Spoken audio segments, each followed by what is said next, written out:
Olá pessoal, tudo bem com vocês? Vamos dar continuidade à nossa aula, tá? A gente tinha visto aqui na aula passada a questão da equação diferença, né? E como que a gente faz, chega nela, né? A partir do jeito controlador, né? Substituindo quem é o S, né? Sabendo que o S aí é a diferenciação, então a gente substitui exatamente isso aqui para x, né? S de x é xk menos 1 sobre ΔT. Então, substituindo essa aqui na expressão, né, a gente chega na nossa equação de diferença aqui, que é recursiva, né, e quer dizer que ela depende dos valores anteriores, né, do valor anterior e corrente de entrada, né, valores anteriores, corrente de entrada, né, e o valor anterior da entrada também. Bom, a gente chegou a fazer esse código aqui, representando, né, a implementação dessa equação de diferença. Então, o que a gente definiu aqui, basicamente, né, onde colocar, né, equação de diferença, salvar os dados anteriores aqui, tá? Importante. A gente fez a simulação de como se a gente estivesse fazendo a leitura da referência, que pode ser obtida através do envio de uma comunicação Bluetooth, Zigbee, etc., pela rede, né, etc. E a leitura do sensor aqui, que é pelo conversor analógico digital, pode ser a leitura dos bits de um decodificador de quadratura, tá, de um encoder, etc. Basicamente essa a ideia aqui. Entendendo isso aqui, que parece simples, né? Mas muitas vezes causa confusão, resolve a maioria dos nossos problemas aí de implementação. Tá? O que acontece? No microcontrolador, por exemplo, o Arduino, um ARM, etc., e dependendo da aplicação, né, a gente tem que escolher a qualidade do microcontrolador baseado no tipo de aplicação. Né? Tem alguns microcontroladores que são certificados aeronauticamente, etc. Então temos que ter cuidado em relação ao hardware que vamos utilizar e etc. Tá? Para aplicação específica. O que a gente tem que fazer? A gente pode implementar essa expressão. A gente pode implementar essa expressão dentro de um timer, de um controlador. Tá? Então, por exemplo, a gente quer definir uma base de tempo de 30 milissegundos, né? Que cada vez que vai chamar isso aqui, vai fazer a leitura, vai calcular essa expressão e vai ser enviado aqui para o atuador. Né? Acho que faltou colocar aqui, ó, depois de calcular o y, né? Tá vendo aqui, ó, envio para o atuador. Tá? Tô colocando comentado como se fosse fazer o valor de y, tá? Faltou colocar aqui. Então, isso aqui é feita a leitura, calcula o controlador e envia para o atuador o valor de y. Né? Então, aí vai ter um conversor analógico, o digital analógico, etc. Vai dar o valor de tensão. Poderia ser aqui a questão da ponte H, que a gente já tinha comentado. Muito bem, então a gente pode colocar toda essa função aqui dentro de uma base de tempo, utilizando um timer, tá? Fazer uma base de tempo através de uma interrupção de tempo, utilizando o timer do microcontrolador. E aí a gente implementa tudo isso aqui dentro do microcontrolador, tá? Tem que garantir que as contas, etc., a leitura, tudo, o tempo é suficiente. E isso aqui ocorre dentro do microcontrolador, tá, pessoal? Então isso aqui foi um pseudocódigo aqui em linguagem de MATLAB Octave. Tá? Basicamente isso aqui. Eu coloquei o for, mas poderia ser essa base de tempo, ou poderia ser while, ou alguma coisa, né, no loop, né? O Arduino tem aquele loop, né? Então poderia ser implementado dentro do loop. Tá? Bom, basicamente isso, tá, pessoal? Só para ter ideia de como que é a implementação de um código aí. Tá? Isso aqui evolui aí uma infinidade, né? Dependendo da aplicação, você tem filtro, tem a implementação desses controladores de forma matricial e o universo todo imenso aí, né? Quando a gente está falando de controle digital, etc. Podemos colocar sistemas inteligentes aqui para aprender o modelo do sistema que a gente vai estar utilizando, tá? Então tem vários tipos de aplicações aí, tá? É bem legal essa questão aqui da parte de controle digital. Muito bem, deixa eu continuar então aqui. Deixa eu mostrar o MATLAB primeiro. Queria mostrar aquelas duas funções, ok? A primeira é o aliasing, tá? Aqui, ó, o que acontece, pessoal? A frequência cinza, a gente pode pensar aqui que a frequência cinza é a frequência que a gente está medindo. E aqui a gente está medindo ela com essa baixa de tempo fixa, né? Então vai acontecer o que? É o problema de subamostragem. O que acontece? Principalmente aqui. A gente está lendo, né? A nossa leitura faz com que a gente pense que a gente está lendo essa senoide em vermelha, mas na verdade o sinal é o sinal em cinza. Então por isso que a gente tem que respeitar, né, o teorema de Nyquist lá, da frequência. Então a nossa frequência tem que ser, né, maior que a frequência que a gente está querendo medir, tá? Senão a gente vai estar controlando uma referência que não tem nada a ver com o que o sistema está fazendo, tá? Então essa questão do aliasing, vou colocar aí para vocês fazerem a simulação depois. E a da quantização, tá, pessoal? Olha que legal esse programinha. Então aqui a gente tem também a divisão no tempo, né? Então temos 10 divisões e 1024. Então para nível de em X aqui, né? Temos 1004 divisões. Agora se a gente inverter aqui para 10, né? Tá 10, 10, vou aumentar agora como se fosse 1000. Se eu tivesse um processador bastante potente, só que o conversor fosse bem baratinho, só tivesse 10 divisões. Então perceba que repete mesmo o sinal, tá? Então a gente perderia a resolução aqui, o erro, né? Seria bem maior do sinal, tá? Muitas vezes a gente não vai conseguir atingir o erro do controlador, principalmente por causa que o sensor, né? A resolução do sensor é pequena e aí vai manter esse errinho, tá? Principalmente devido à resolução, quantos bits a gente tem, né? Para ler em X, né? Certo, pessoal? Então brinquem também com esse programinha aqui, ok? Então vamos lá para a nossa aula, tá?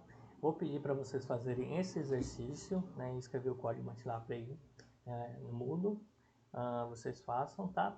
E aqui a gente tem um exemplo de segunda ordem, pessoal, mesma ideia, tá? A gente usou o S para diferenciação. O que é a derivada segunda, tá? Então o que é o S ao quadrado aqui? A gente vai fazer o mesmo processo, ó. Usar agora a derivada, né? A gente faz a segunda derivada, faz como x ponto k, xk menos 1. Depois substitui de novo a derivada aqui, ó, tá? Então é a derivada de dx dt, né? É a derivada de novo, né? No tempo. E aí você simplifica e chega nessa expressão, tá? E aí, como que eu faço agora? Eu sei da primeira, da segunda, como fica a terceira? A terceira fica dessa forma. Há um padrão, tá? Esse padrão aqui do x, etc., de como que a gente vai mostrar, é dado pelo triângulo de Pascal, tá?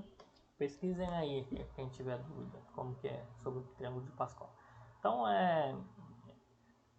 acontece tudo, você começar com um fora, né? Os campos do meio é o somatório, por exemplo, 1 mais 1, 2, aqui ó, 1 mais 2, 3, 2 mais 1, 3, né? E assim a gente vai aumentando. Então a quarta derivada, como seriam os índices, né? Então temos todos os valores aqui, certo, pessoal? Então fica fácil aí da gente calcular, não precisa fazer as contas de todos, ok? Esse exercício aqui também é simples, né? Calcular a derivada em k igual a 6, calcular a segunda derivada em k igual a 7, com período de amostragem de 0.2. Então, aqui passou 0.2, 0.4, né? O k, né, em tempo, e o x aqui, ó, os valores aqui, ó, né, ao longo do tempo. Então, 2, 2.2, etc. Ok? O que tem que fazer? Eu quero para k igual a 6, então substituo aqui x6 menos x5, né? K6 menos 1, né? 5. Sobre ΔT, tá? Então pega os valores aqui, ó, 5.8 menos 4.6 sobre 0.2 igual a 6, tá? Então a derivada, né, discreta aqui é igual a 6. Segunda derivada também é a mesma coisa, k igual a 7, eu fixo o k aqui, 7, x7 menos 2 2x6 menos 2x5, né? 7 menos 2, 5. 7 menos 1, 6. Delta t ao quadrado. A gente fica com esse resultado aqui. Certo, pessoal? Muito bem. E ele fala que terminando o exercício, né? Se você substituir o s ao quadrado aqui por isso, né? E o sx por isso. Então depois é só trabalhar a expressão e aí você chega na equação recursiva aqui. Que a gente quer saber a saída em relação à entrada, né? E os valores anteriores. Muito bem. Então, respondendo aí a nossa pergunta, o que é o S, né? O S, né? Então, entrando U e saindo Y aqui, né? É U de K menos o K menos 1 sobre delta T. E o que vai ser 1 sobre S, pessoal? 1 sobre S vai ser o contrário, né? 1 sobre S entra YT e sai o de T, né? Integral de dt, né? Então, o que vai acontecer? A gente vai pegar essa expressão e vai isolar o U de K, tá? E multiplicando ΔT vezes YK, de K menos 1, então a gente consegue achar aqui qual que é o valor da integral de 1 sobre S, tá? Que é U de K menos 1 mais ΔT YK. Isso aqui é chamado de integração de Euler, tá, pessoal? Acho que eu tinha comentado com vocês anteriormente.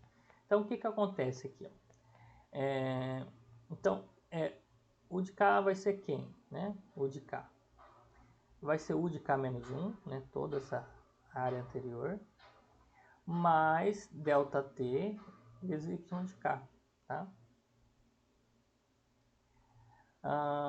Então, essa é a integração de Euler. Então, percebo que tem delta T vezes Y de K essa área, né? Tem algum errinho aqui, tá? Que pode ser resolvido aí pela integração de trapezoidal, né? Ele já corrige essa área, né? Então, usa delta T vezes YK, né? Em vez disso, vai usar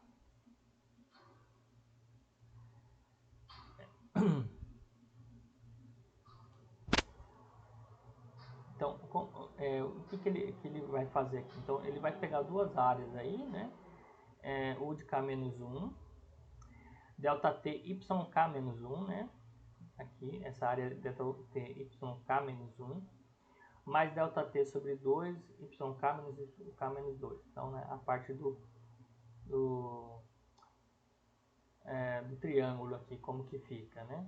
Então, ele vai pegar a diferença aqui da área, né? E o delta T, essa diferença, né?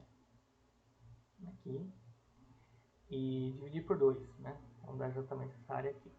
E a gente chega na nossa expressão final aqui, que é o de K menos 1 de delta T sobre 2 YK mais YK menos 1, né? Essa somatória aqui. Perceba aqui que, pessoal, que aqui melhorou um pouquinho essa questão do erro, tá? Então é uma integração mais precisa. Existem outros métodos de integração, tá? Esse método aqui de integração trapezoidal, vocês vão encontrar no MATLAB como um método de Tushin, tá? Se vocês quiserem saber mais aí. Existem outros métodos, tá, pessoal, de conversão, né, do S, tá? Bom, o que é o S aqui, então, por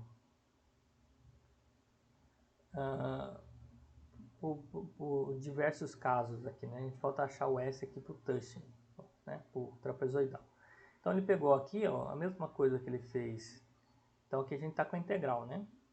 A gente fez aqui para achar do Euler, né? A gente vai fazer aqui, substituindo, a gente acha YK igual a 2 sobre ΔT de K menos o K menos 1 menos o YK menos 1. Então, a gente poderia usar essa substituição aqui, ó, né? Essa expressão aqui, para substituir o Tushin, tá?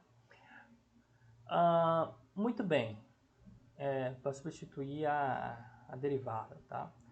O que acontece agora, pessoal? Para facilitar a vida, tá? Eu vou só falar aqui para vocês como a gente tinha o S aí para transformada em Laplace, né?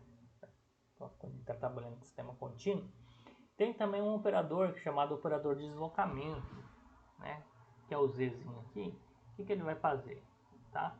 Se eu tenho xk, quando eu multiplico por z menos 1, ele vai atrasar isso aqui para xk menos 1. Tá? É como se fosse aquele e elevado a menos st, tá? Basicamente. E ele desloca isso aqui no tempo para o passo anterior. Tá? Então, usando essa ideia aqui, tá? A gente chama de transformada Z, etc. Tem toda uma matemática por trás disso que a gente não vai estar entrando, mas acho que é bacana vocês saberem que existe isso aqui. Tá? E a gente pode substituir essa expressão aqui, ó, né? Tudo para Z. Né? Então fica y é igual a 2 sobre ΔT de U de menos Z menos 1U, né? Menos Z menos 1Y. Tá? Isso aqui pode ser tanto z menos 1, se eu multiplicar por z e tal, é a mesma coisa, tá? Aí, no caso, estaria avançando, etc. Mas a ideia é basicamente essa aqui, tá? Se vocês pegarem a função de transferência final em z, né? E tiver em z em vez de z menos 1, é só multiplicar tudo por z menos 1 que você consegue converter de novo para esse padrão, tá? Então, é simples, tá? Bom, o que acontece? Então eu escrevi em z-1 e depois eu consigo escrever ela aqui, ó, manipulando como uma função de transferência em z, tá? Então o y sobre u, o que é o s aqui, ó? O s ficou sendo essa função de transferência em z, tá? Perceba que eu posso usar toda essa nomenclatura em z e depois converter, né, usar essa relação aqui, ó, para converter tudo para a equação de diferença de novo, tá? Então, z poderia ser dado por essa expressão em S. Tá? Tentem fazer a mesma coisa aqui com Euler. Tá? Vou deixar para vocês fazerem. E já tem a solução aqui. Ó. Então, multiplicou por z menos 1. Né? O de k menos 1 aqui é z menos 1u. Né? Então, está atrasado, pode ser z menos 2, etc.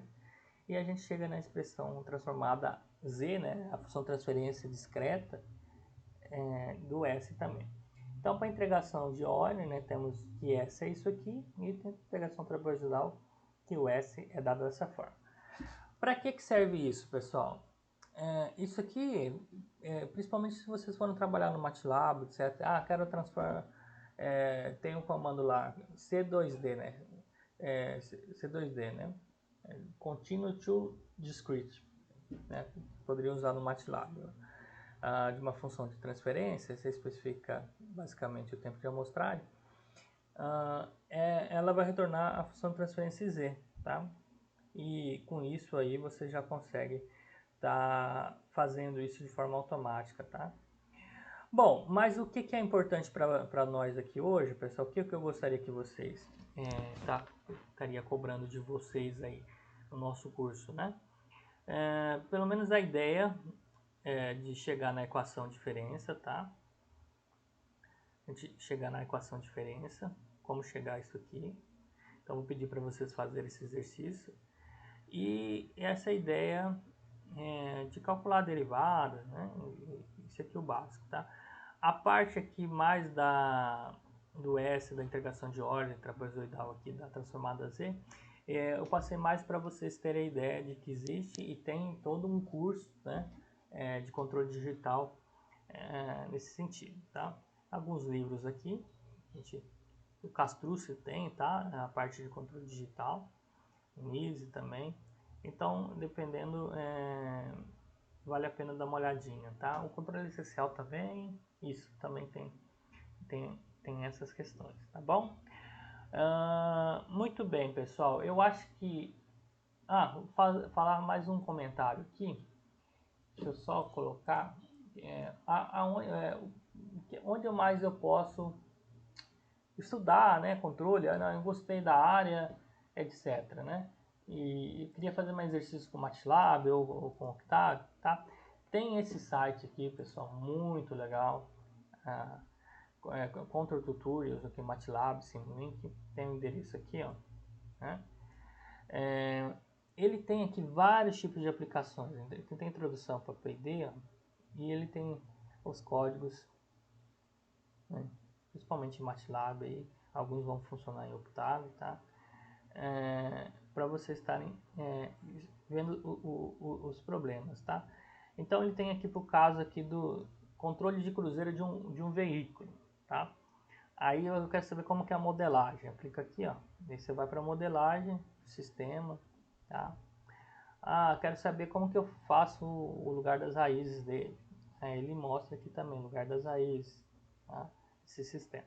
Então são vários tipos de aplicações: velocidade do motor, posição, suspensão de um carro, pêndulo invertido, o controle da aeronave do pitch. E esse ball e beam aqui, pessoal, teve na turma de vocês aí que o pessoal desenvolveu até o sistema real dele, tá? Fizeram na impressora e tal. Vou clicar na modelagem aqui, ver se tem. Que foi esse sistema aqui, ó. Então o pessoal construiu aqui com um motor de aeromodelismo, né? E levantava e abaixava essa esteira aqui, né? E aí controlava a posição da bola, tá? Então foi bem legal, né? Tinha um sensor de distância que eles usaram um ultrassom para medir a distância e ficou bem legal. Eu vou ver se eu recupero, qualquer coisa eu coloco o relatório para vocês verem também, tá?